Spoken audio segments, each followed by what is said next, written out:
보시면 이제 프린트물에 나와 있습니다. 7절까지 있는데 저희가 한 절씩 교독하겠습니다. 시편 14편 1절부터 제가 먼저 읽겠습니다.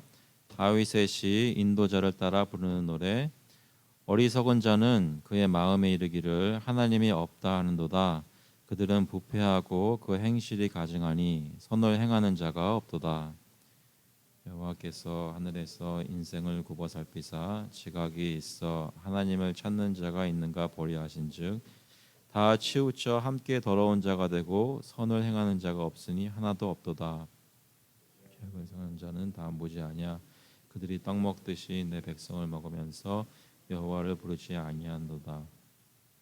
그러나 거기서 그들은 두려워하고 두려워하였으니 하나님이 의인의 세대에 계심이로다. 너희가 가난한 자의 계획을 부끄럽게 하나 오직 여호와는 그의 피난처가 되시도다. 같이 읽겠습니다. 이스라엘의 구원이 시온에서 나오기를 원하도다. 여호와께서 그의 백성을 포로된 곳에서 돌이키실 때에 야곱이 즐거워하고 이스라엘이 기뻐하리로다. 아멘. 네, 오늘도 13편에 이어서 다윗의 시라고 나와 있는데요. 오늘도 짧은 시편이지만 7절까지 말씀 가지고 묵상할 텐데 1절에 보시면 어리석은 자는 그 마음에 이르기를 합니다. 어리석은 자는 그 마음에 이르기를. 여기서 어리석다는 말은 어떤 이렇게 지능이 낮다 이런 얘기가 아니라 매우 똑똑한 사람일 수도 있지만 하나님을 알지 못하고 하나님을 부인하는 사람, 그런 사람을 어리석은 자라고 합니다. 그래서 굉장히 인간적으로 보면 지혜가 뛰어날 수도 있고 학식이 많을 수도 있지만 하나님을 알지 못하면 어리석은 자라고 하는데 여기서 그것을 얘기하죠. 어리석은 자는 그의 마음에 이르기를, 마음속에 고백하는 것을 보면 하나님이 없다 하는도다. 하나님이 없다라고 여기 고백하는 것은 하나님의 존재 자체가 없다라고 얘기를 할 수도 있겠지만 사실은 세상에서 하나님을 부인하는 사람들은 하나님의 존재가 신이 없다라고까지 얘기하는 사람은 좀 드뭅니다. 오히려 그것보다는 하나님이 있다고 생각은 할 수 있지만 그렇지만 실제 삶 속에서 하나님이라는 분을 인정하지 않는, 그러니까 내 삶을 주관하시는 하나님이라는 분은 있지 않다라고 생각하는 실제적인 무신론자라고 보시면 되겠습니다. 그래서 어리석은 자는 그의 마음에 이르기를 하나님이 없다는도다. 내 삶에 상관하시고 나에게 명령하시고 내가 순종할 것을 요구하시는, 기대하시는 그 하나님이 없다라고 생각하는 거죠. 실제적인 무신론자인데요. 이 마음에 하나님이 없다, 하나님이 없는 것처럼 행동하니까, 그렇게 사니까 그들은 부패하게 됩니다. 그리고 그 행실이 가증하니 선을 행하는 자가 없도다. 그러니까 마음에 먼저 하나님을 인정하지 않는 것으로부터 마음이 부패해지고 도덕적으로, 그리고 선을 행할 수 없는 행실로 나오게 되는 것이죠. 그러니까 저희가 주변에 둘러볼 때 사람이 악하게 행동하는 것, 또 하나님을 두려워하지 않고 어떤 이런 죄악들을 행하는 것은 그 마음속에 맨 처음에 시작되는 것이 하나님을 하나님으로 인정하지 않는 모습 때문에 나온다는 것이죠. 어떻게 생각하십니까? 우리 사회에서 있는 모든 악한 것들, 또 개개인의 어떤 악행들은 그 근원을 찾아가면 결국 그 사람이 자신을 창조하신, 만드신 하나님을 인정하지 않는 그런 삶에서 나온다는 것이죠. 잠깐 여기 생각해 보시면 여기 적용 질문을, 하나님을 믿는다고는 하지만 실제적으로 하나님이 없는 것처럼 행동하는 것은 어떤 것이 있겠는가라고 질문을 드렸는데요. 어떻게 생각하시나요? 어떤 사람 하나님을 믿는다고는 하는데 뭐 교회도 나올 수 있겠죠. 하지만 그 사람의 삶 속에서, 월요일부터 토요일까지 삶 속에서 하나님이 없는 것처럼 행동한다면 어떤 일들이 있을까요? 예를 들자면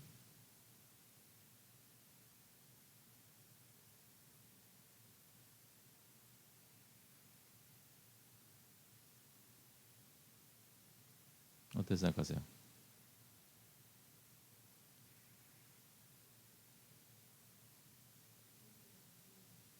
죄에 대한 두려움이 없겠죠. 사실 만약에 하나님이 있다고 생각하는 데다가 하나님을 섬긴다고 예배드리면서 교회 나오는 사람이라고 치자고요. 그런데 그 사람이 만약에 진짜로 삶 속에 들여다보니까 죄에 대해서 두려워하지 않고 주일날만 예배를 드리고 사실 삶 속에서는 성경에서 금하는 것들을 막 마음 놓고 한다면 그 사람은 사실은 마음 속에서 깊은 마음 속의 고백은 하나님이 없는 것이나 마찬가지겠죠. 교회 다니지 않는 사람들은 어떠세요? 주변에 혹시 친구들이나 이웃들 중에 하나님이 없는 것 같이 행동하는 분들의 삶을 보신다면 어떤 행동들이 있을까요? 성경에서 말하는 하나님을 인정하지 않는 삶이라면 어떤 것들이 있을까요?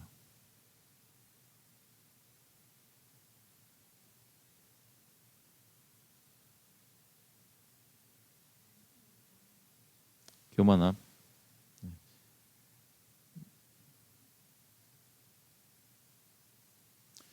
나를 지으신 분이 하늘에서 나를 보고 계시다는 생각 없이 자기 선의 삶을 자기가 다 주관하는 것처럼 사는 것, 교만함이겠죠. 저희도 다 하나님을 믿고 사는데 그런데 때때로 죄를 짓는 것 자체가 사실은 하나님이 주인이신 것 그것을 인정하지 않는 그런 삶의 모습들이 바로 죄라고 볼 수 있겠습니다. 그래서 어리석은 자는 그의 마음에 이르기를 하나님이 없다는도다. 그들은 부패하고 그 행실이 가증하니 선을 행하는 자가 없도다. 실제적으로 삶 속에서 하나님을 인정하지 않고 순종하지 않는 것이죠. 그런데 하나님께서 2절에 보시면 이렇게 말씀하십니다. 여호와께서 하늘에서 인생을 굽어 살피사 지각이 있어 하나님을 찾는 자가 있는가 보려 하신즉 다 치우쳐 함께 더러운 자가 되고 선을 행하는 자가 없으니 하나도 없다. 일단 하나님은 하늘에 계십니다. 하나님은 어디 계시나요? 모든 곳에 계시죠. 편지하시다고 그러잖아요. 그런데 하나님은 하늘에 계시다고 성경은 또 계속 증거하죠. 하나님은 하늘에 계시다라고 말씀하실 때 특히 성경이 부각해서 얘기하는 것은 하나님은 우리와 가까이 계시다 멀리 계시다. 어떤 쪽일 것 같으세요? 하나님은 하늘에 계시다고 얘기할 때는 하나님이 가까이 계시는 것을 말씀하시는 거예요? 하나님이 멀리 계시는 걸 말씀하시는 거예요? 멀리 계시는 거죠. 하늘은 멀리 있으니까요. 근데 하나님은 하늘에서 멀리 계시는데 그런데 우리 이 땅에서 사는 사람들이 사는 모습을 알고 계시고 또 그뿐만 아니라 실제로 여기 보시면 표현이 인생을 굽어 살피사 하시거든요. 영어로 보시면 looks down from heaven on the children of men. 그러니까 하나님은 하늘에 계시는데 멀리 계시는데 우리 삶 속에 어떤 일이 있는지 관심을 가지고 지켜보시고 깊숙이 관여하시기를 원하시는 것이죠. 하나님은 사람들이 어떤 마음으로 사는지 살피고 계십니다. 왜 그러실까요? 네, 창조주 하나님이니까요. 여러분 혹시 자녀분들이 이제 다 커서 어디 대학교를 가면 아우 대학교 갔으니까 이제 나는 해방이다 하시는 분이 계세요? 부모님들 중에 해방이었지만 그래도 마음속에 어떠세요? 자녀들이 멀리 가면 마음에 밥은 잘 먹고 있는지 잠은 잘 자고 있는지 공부는 잘하고 있는지 친구는 누구 사귀는지 다 세세 사사건건 이렇게 다 참견하게 되죠. 예전보다 더 어떻게 보면 그 이유는 멀리 있지만 이 아이가 내 자녀이기 때문에 마음이 가는 것이라면 하물며 하나님께서는 어떠실까요? 하나님께서는 우리 모두를 창조하시고 우리가 어떻게 사는지 다 알고 계실 뿐만 아니라 어떠한 고백을 하면 사는지 알고 싶어 하십니다. 그래서 인생을 굽어 살피사 찾아보시는데 뭘 보시냐면 여기 지각이 있어 하나님을 찾는 자가 있는가 보려 하신즉. 그러니까 하나님이 찾기를 원하시는 마음은 어떤 사람이라고 할 수 있을까요? 나를 지으신 하나님이 누구인지를 깨닫고 그 하나님을 정말 하나님으로 인정하고 그 하나님을 순종하며 사는 사람. 그러니까 마음에 1절에 반대되는 사람이겠죠. 어리석은 자가 아니라 그가 마음에 이르기를 하나님이 계시다. 하나님을 내가 사랑한다. 하나님을 순종한다 하는 사람을 지금 하나님께서는 그런 마음을 가진 자를 찾고 계시다는 것이죠. 잠깐 생각해 보시면 오늘 만일 하나님께서 저희를 살펴보고 계시다면 지금 살펴보고 계신데 저희 각자의 마음을 다 들여다보고 계신다면 우리 마음에 지금 하나님을 인정하고 하나님이 없다 하는 것이 아니라 하나님을 인정하고 하나님을 순종하려는 마음이 있는지 발견하실까요? 오늘 아침에는 어떠세요? 오늘 아침에는 마음속에 하나님을 순종하려는 마음이 있기 때문에 지금 이 자리에 나오신 것 아니겠어요? 그럼 주중에는 어떠셨나요? 하나님께 예배드리는 시간, 주일날 모여서 교회에서 예배드리는 시간 외에 주중에 삶을 살 때 지난 주중에 하나님이 나를 수요일 오전에 열심히 일하고 있을 때 내 마음을 들여다보셨다면 하나님이 하나님을 인정하는 마음을 찾으셨을까요? 하나님은 사람들이 하나님을 인정하고 순종하는 마음으로 살기를 원하시고 그런 마음이 있는지 살피시는데 실제로 보시니까 어떠세요? 여기 3절에 보시면 다 치우쳐 함께 더러운 자가 되고 선을 행하는 자가 없으니 하나도 없도다라고 고백합니다.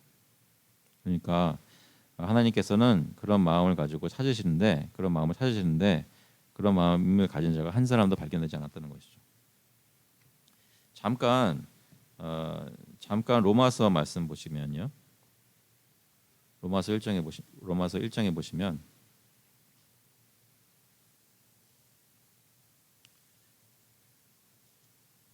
이런 말씀이 있습니다.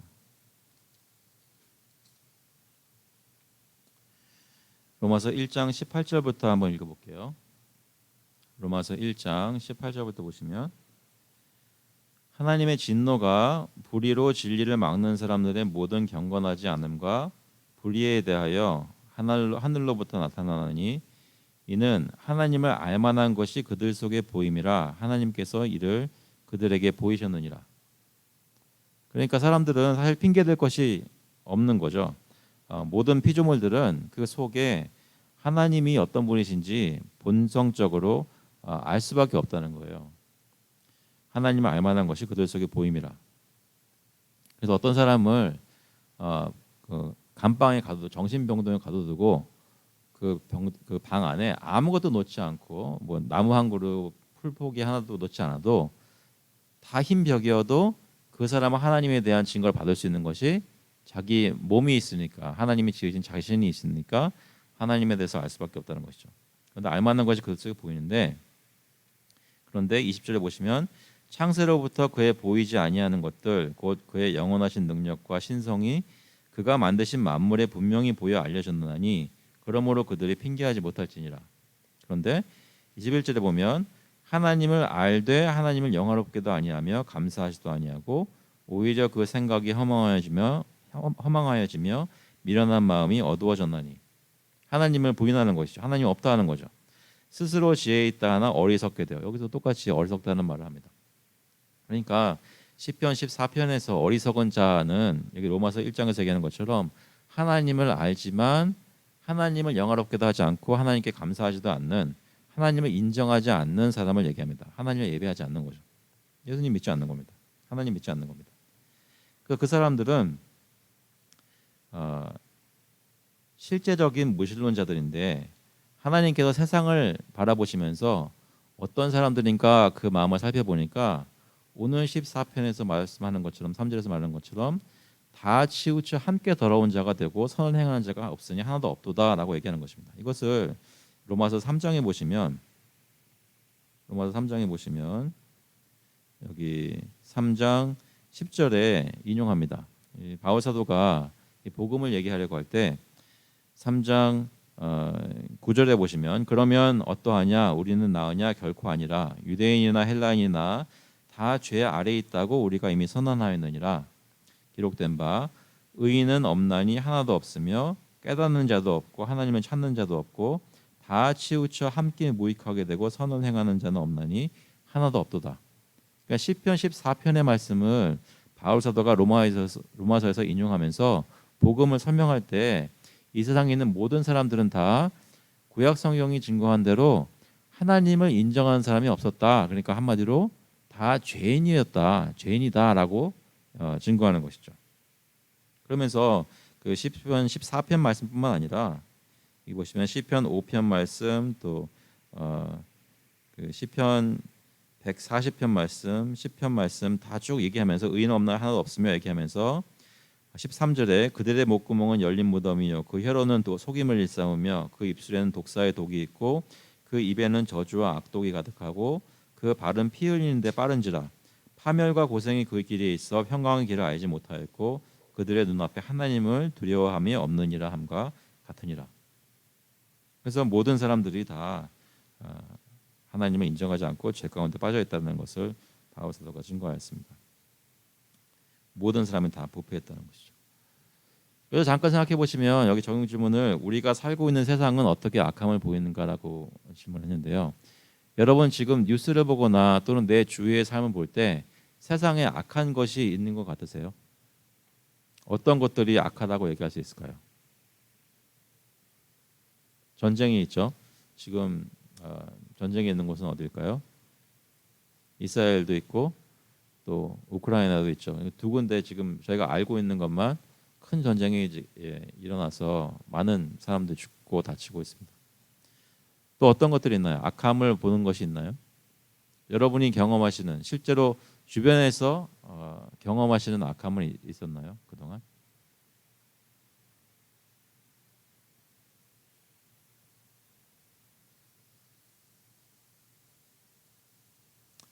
이 메릴랜드에 살면서 사람들이 참 이렇게 악할 수 있나 그렇게 경험하신 적은 없으세요?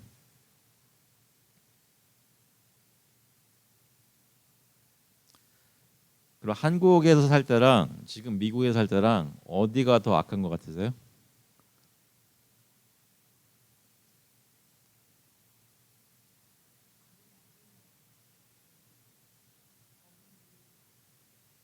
그래도 법은 미국에 더 잘 지키는 것 같아요.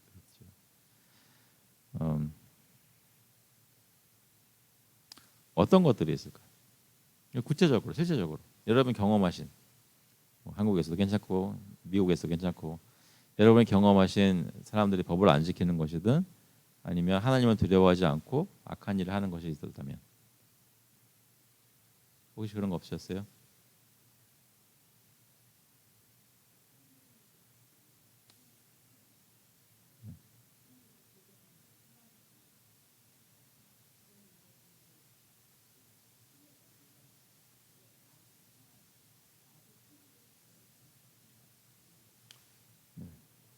특히 미국에서 총기 사고가 많은데 그런 일이 있으면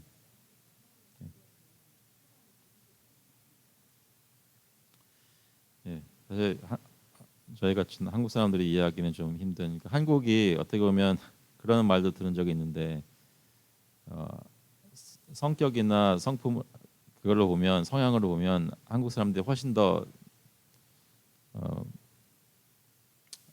폭력적으로 변할 수 있는데 총이 없는 나라인 걸 감사하라고 그런 얘기를 하시는 분들이 있더라고요. 근데 만약에 한국에서 총기가 자유화됐다면 미국처럼 그랬다면 훨씬 큰 일이 났겠죠. 사실은 예전에 왜그 벌써 90년도였나요? 91년도였나요? 그때 LA에서 폭동이 있었을 때 기억나세요? 그 LA 지역에서 한인 가게 하시던 분들이 어, 가게를 털려고 막 사람들이 막 오니까 갑자기 갑자기 가게 주인 아저씨들이 다 그 용병으로 변신하셔가지고 군대에서 다 총기 쏘는 걸 그걸 다 훈련 받으셨으니까 갑자기 그렇게 변했던 적이 있는데요. 정말 만약에 한국에서 그런 총기가 자유가 되면 어떻게 될지 모르는 거죠. 근데 볼티모어만 들어가도 그런 일이 있을 수 있죠. 제가 며칠 전에 좀 밤에 나가서 좀 조용한 데서 이렇게 뭐 교회나 공부하고 그럴 때가 있어가지고 나가는데 새벽까지 새벽까지 그 열은 도서관은 홉킨스밖에 없더라고요. 그래가지고 홉킨스에 갔어요. 갔는데 거긴 2시 반까지 한다고 하더라고요. 갔는데 파킹을 스트릿 파킹을 바로 옆에 한 거예요. 들어가서 이제 하는데 좀 생각 여기 볼티모어인데 볼티모어인데 차를 스트릿 파킹 해놓고 물론 학교 옆이긴 하지만 괜찮을까 갑자기 생각이 드는 거예요.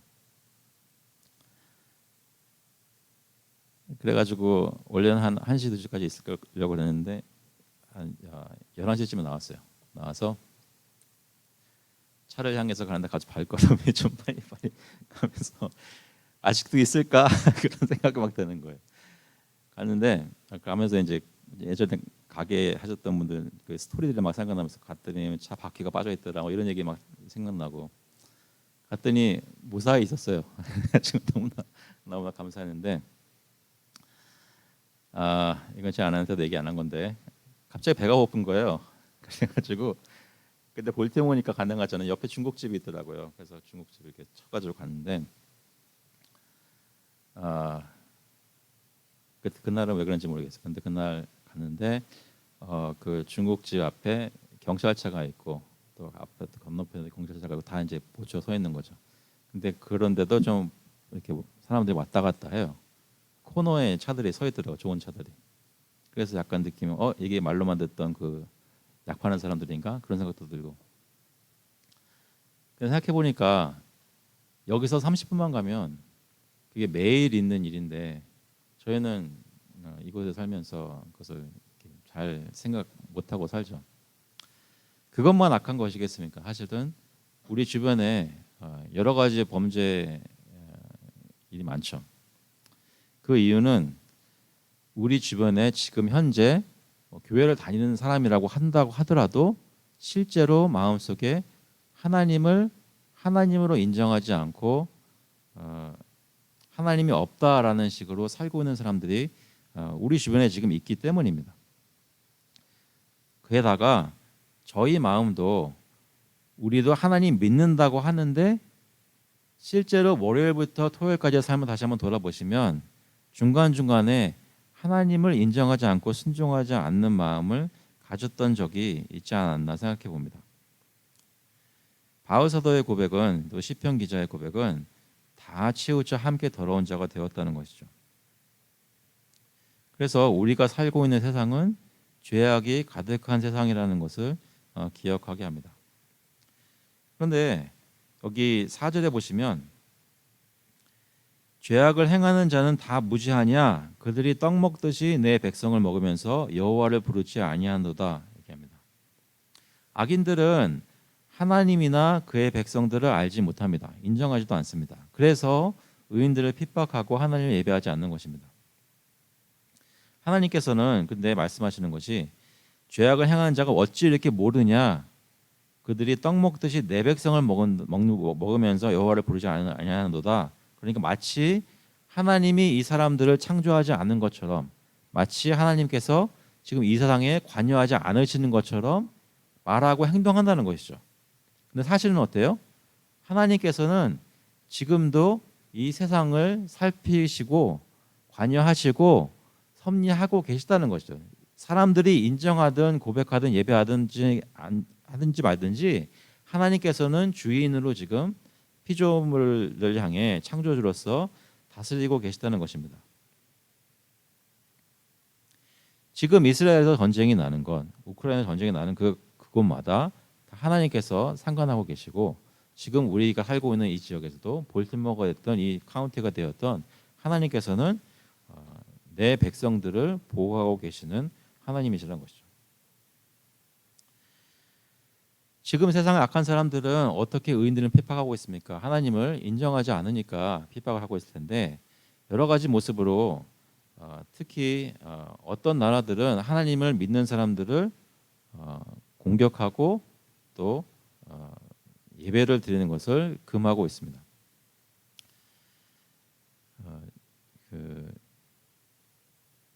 최근에 들었던 것인데요. 그러니까 이슬람권의 모슬렘들이 예수님을 전도하면 걔들 중에는 믿는 사람들도 꽤 있대요. 그런데 그 사람들 안 하는 건 뭐냐면 세례를 안 받는데요. 왜냐하면 예수님 믿는 것은 개인적으로 조심스럽게 몰래 믿을 수는 있지만 세례를 받는 순간 어떻게 돼요? 그 사회에서는 이 사람은 더 이상 그 나라 사람이 아닌 거가 되는 거예요. 힌두도 마찬가지, 인도 사람도 마찬가지. 그러니까 예수를 믿는다는 것을 공적으로 고백하는 즉시 가족과 민족에서 끊겨짐을 당하는 그런 지금 나라들에서 사는 사람들이 많이 있다는 것이죠. 의인들을 핍박하는 그런 나라들, 민족들, 또 세상 또 커뮤니티들이 많이 있습니다. 악인들은 하나님이나 그의 백성을 알지 못하고 하나님의 백성을 떡 먹듯이 먹으면서 여호와를 부르지 않습니다. 그런데 5절 말씀 보세요. 5절 말씀 보시면 같이 한번 읽어보겠습니다. 그러나 거기서 그들은 두려워하고 두려워하였으니 하나님이 의인의 세대에 계심이로다. 지금은 악인들이 하나님을 두려워하지 않을 수 있습니다. 하지만 이것은 장차 있을 일을 두고 얘기하는 것인데 하나님께서 정말로 세상을 다스리고 계셨다는 것을 세상 마지막 날에 심판주로 오시는 예수님께서 드러내시는 것이죠. 그때가 되면 세상의 모든 의인을 핍박하였던 악인들은 여호와를 두려워하고 두려움에 떨게 될 것이라는 말씀입니다. 왜냐하면 그때 하나님께서 의인의 세대에 계심이로다. 하나님이 의인과 함께 계시는 것을 그때서야 깨닫게 된다는 것이죠. 결국 악인들은 하나님의 심판날에 두려움을 당하게 될 것입니다. 그러니까 지금 주변에서 여러분이 보시는 주님을 믿지 않는 그 어떤 사람들이 교만하게 살거나 악하게 산다고 하더라도 그 사람들은 다 심판날에 두려움 가운데 발견될 것입니다. 그리고 지금 악인들의 핍박을 받는 의인들은 결국 그날이 되면 하나님의 보호하심 가운데 구원을 받을 것입니다. 그리고 그날에 이르기까지 하나님께서는 우리를 보호해 주실 것입니다. 6절에 보시면 너희가 가난한 자의 계획을 부끄럽게 하나 오직 여호와는 그의 피난처가 되시도다. 여기서 가난한 자란 말은 하나님께서 마음에 믿음을 주셔서 심령이 가난한 사람을 얘기를 합니다. 그래서 실제로 하나님을 따르기 위해서 궁핍한 가운데 삶은 영위해 가지만 그 사람들을 괴롭히고 그들의 계획을 부끄럽게 하는 그런 악인들로부터 하나님께서는 여호와께서는 그들의 피난처가 되시고 보호하신다는 말씀이죠. 이것은 다 같이 한번 얘기 나눠봤으면 좋겠는데요. 여기 질문에 우리는 하나님이 자기 백성을 보호하시면 언제 느끼고 있습니까? 요즘 여러분이 사시면서 하나님이 나를 보호하고 계시는구나 그런 걸 느끼신 적이 있으세요?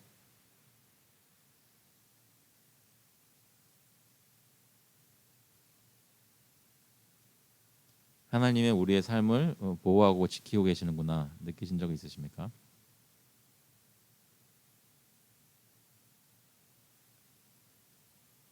언제 느끼세요?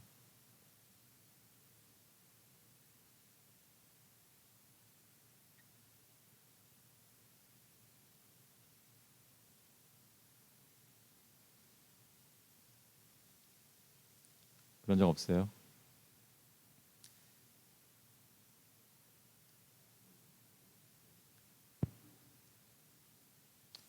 네.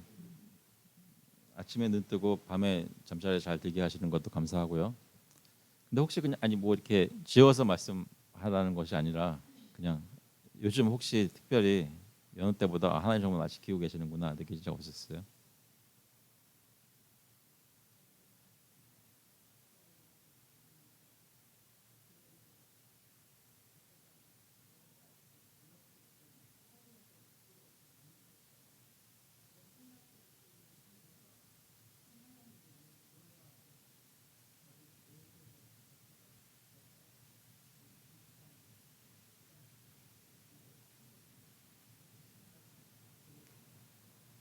갑자기 오늘 드신 생각이셨어요?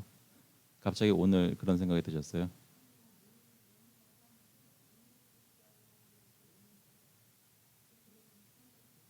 그동안 살면서 이제 부끄러운 일도 많았는데 하나님께서 지키시고 여기까지 보호하셨구나.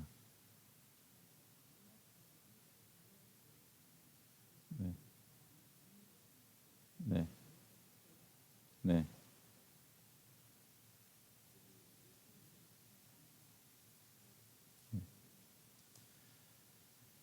삶을 돌아보면서 그렇게 생각이 하나님께서 보호하고 계셨구나, 지금까지 지키셨구나, 인도하셨구나 생각이 들기도 하고요.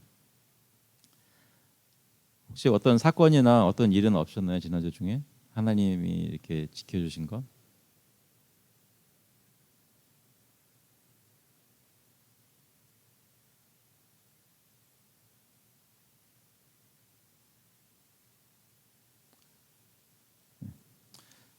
어,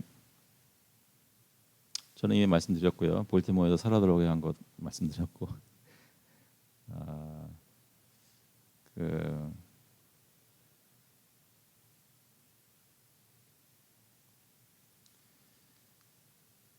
그건 어떻게 생각하세요? 그러니까 우리가 보통은 그 가정이라는 걸 생각해 볼 때 가족들이 건강한 것도 참 감사한데 사실은 그게 은혜인 거죠. 은혜인 거죠. 가족들이 건강한 것도 은혜고 그리고 어떨 때는 그런 것도 은혜 아닌가요? 그러니까 어, 싸웠다가 화해했다가 좋았다가 안 좋았다가 이런 계속 반복되는 가운데도 그나마 지금까지 살고 있는 거 감사하다는 생각은 안 드셨어요? 뭐 금슬 좋으신 부부들은 그런 걱정이 없을 수 있겠지만 그런데 그런 생각이 안 드시나요? 그러니까 살다 보면 이 부부간이든 부모와 자식간이든 이제 좀 시간이 지나면서 평생 알다 보니까 이 사람도 그렇고 나도 그렇고 이 아이들도 그렇고 우리 부모님들도 그렇고 성격대로 하면 같이 못 살겠구나. 그런 생각 들 때는 없으신가요? 하나님이 아, 그래도 지키고 보호하시니까 이렇게 되는구나. 교회도 마찬가지죠. 이웃과도 마찬가지고 여러분이 지금 같이 있는 친구들도 마찬가지고 지금 우리 있는 그대로 했다면 이 관계들을 유지할 수 없을 텐데 하나님께서 우리를 보호하셔서 지금까지 이렇게 가족도 있고 또 친구도 있고 교회도 있고 그렇게 살고 있지 않나 생각을 해볼 때도 있습니다. 그래서 마지막 절에 보시면 6절에 여호와는 그의 피난처가 되시는도다 하는데 7절에 이스라엘의 구원이 시온에서 나오기를 원하도다. 여호와께서 그의 백성을 포로된 곳에서 돌이키실 때에 야곱이 즐거워하고 이스라엘이 기뻐하리로다. 그래서 일단 여기 이스라엘의 구원 말씀하시는 거 보면 하나님께서는 자기 백성이 어떤 백성인지를 너무나 잘 아시고 지금 처한 상황을 잘 아시는데 하나님께서는 자기 백성을 구원하신다는 것이죠. 하나님은 구하신다는 것입니다. 그냥 내버려두지 않으신다는 것이고요. 그리고 하나님의 백성은 하나님이 구원하실 때 기뻐하고 하나님을 찬양하게 되어 있습니다.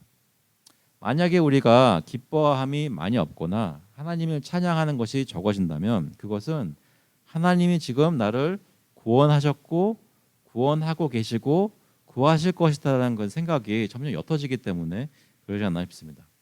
정말로 하나님이 나를 구원하고 계시다라는 걸 생각한다면 마음속에 기뻐한다는 것이죠. 여러분은 언제 기뻐하세요? 최근에 가장 기뻤던 때는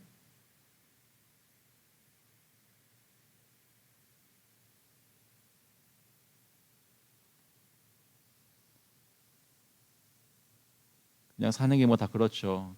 그러신가요? 아니면 제일 기뻤던 때는 없으세요? 어제 많이 기쁘셨어요? 어제 좋은 단풍 구경하셨어요? 하나님이 만드신 피조물을 보면서 기뻐하셨어요? 또 언제 기쁘셨어요?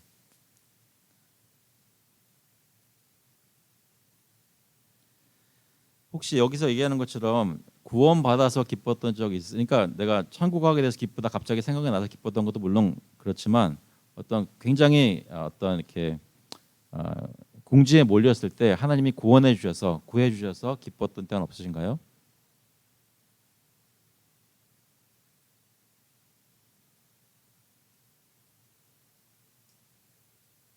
그럼 이건 어떠세요? 반대로 여러분은 지금 무엇을 소망하며 살고 계십니까?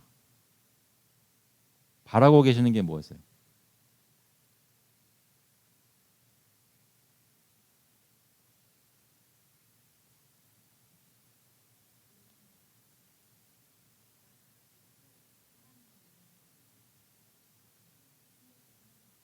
천국의 소망을 가지고.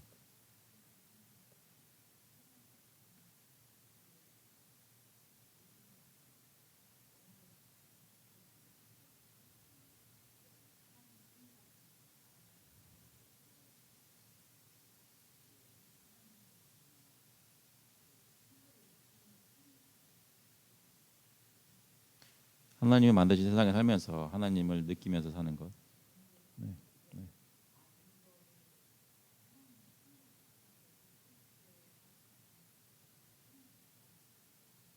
네.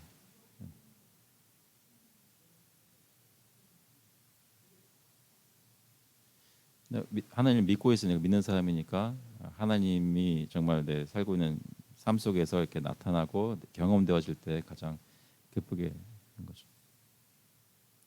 소망하는 게 있다면 그걸 더 풍성하게 어,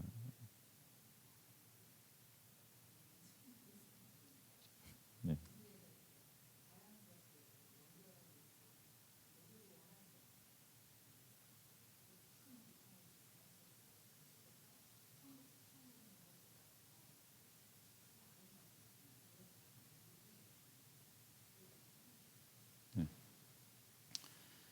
어, 넘어가기 전에 우리 방송팀에 계시는 젊으신 분들은 뭘 소망하고 계신가요? 소망하는 게 있다면?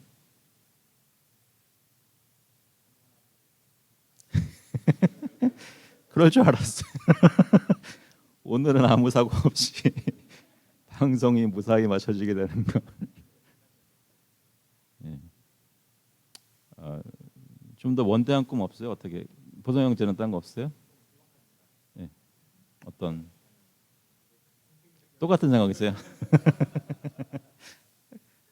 예, 일단은 저희 뭐 사실 그 중요한 소망인데 오늘 예배 중에 방송만 잘 되는 것이 아니라 모이신 분들이 몇 명이 모이시든지 간에 정말 성령께서 함께 하시고 하나님께 영광 받으시는 귀한 예배가 이루어지기를 저도 오늘 정말 간절히 소원합니다. 그래서 그 생각을 가지고 여기 복음 보시면 이 시편 14편 내용을 저희가 묵상하면서 예수 그리스도께서 말씀하신 예수 그리스도를 통해서 저희가 알게 된 복음을 묵상해 보면 몇 가지 적어봤는데요. 예수 그리스도께서는 우리와 같은 몸으로 이 세상에 오셔서 가진 핍박을 다 당하시고 악인들의 손에 십자가에 못 박아 죽으셨다. 우리가 아는 내용이지만 여기 비춰 생각해 보면 어리석은 자들이 하나님을 인정하지 않고 예수 그리스도를 그렇게 핍박한 것이죠.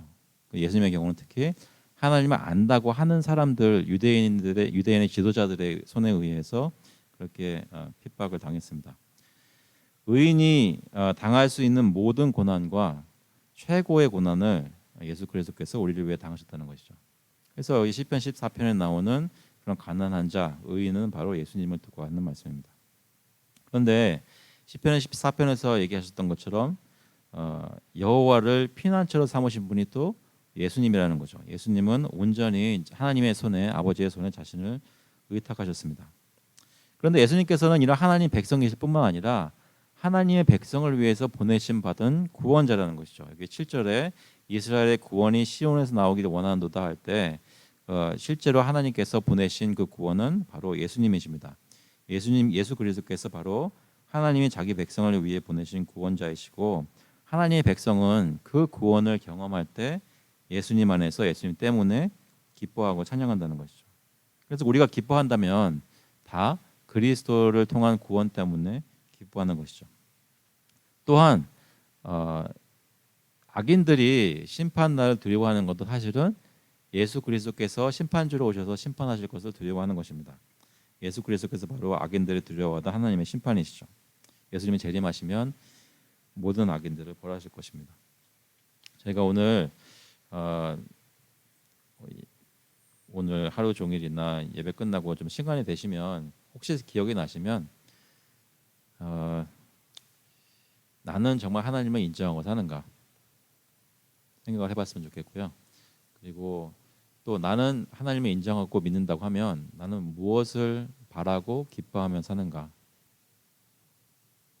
정말 예수 그리스도를 통한 구원을 내가 요즘 경험하고 사는가.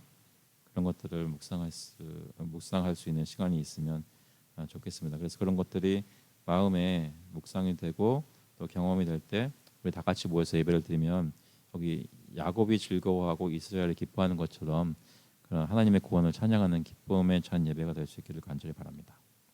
같이 한번 기도하시겠습니다. 하나님 아버지, 오늘도 시편 말씀 저희 짧은 시간이지만 허락해 주셔서 조금 더 묵상을 해보았습니다.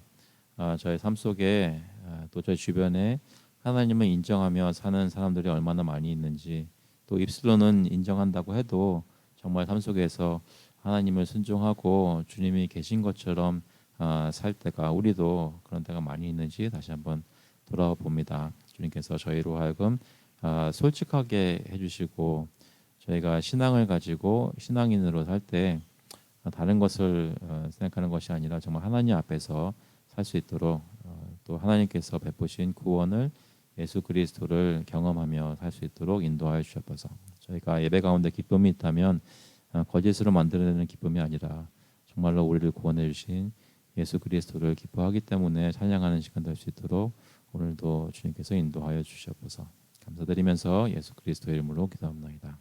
아멘. 네, 감사합니다. 11시에 예배 드리겠습니다.